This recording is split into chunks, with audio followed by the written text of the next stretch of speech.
U.S. about to meet sudden, cataclysmic end, says Republican Senator in shock claim.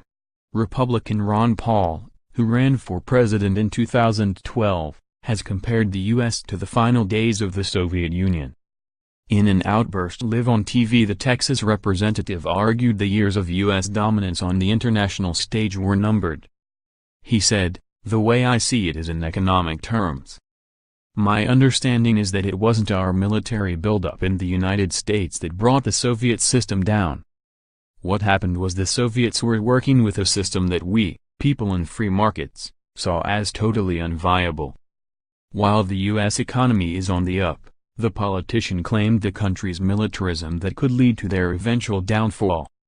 He continued, "We're gonna have a sudden, cataclysmic end, which is sort of what happened to the Soviet system.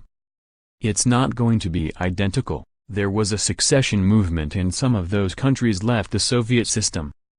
Our states probably aren't going to break up, but I do sincerely believe that we will no longer be able to afford our empire around the world.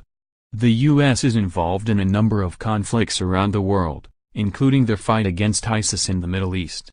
Since becoming president, Donald Trump has also spent a considerable amount of time focusing on North Korea, as well as sending a number of tweets on the subject. He has also addressed the issue in a speech at the United Nations and in an address to the South Korean Assembly.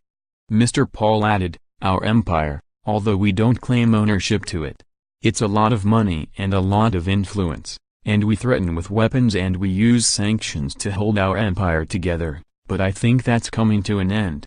Trump has also threatened to pull the U.S. out of NATO if other countries fail to honor their commitment to pay 2% of their GDP on defense spending. He has also said he will pull out of international trade agreements such as the North American Free Trade Agreement with Canada and Mexico, arguing that it is a bad deal for the U.S.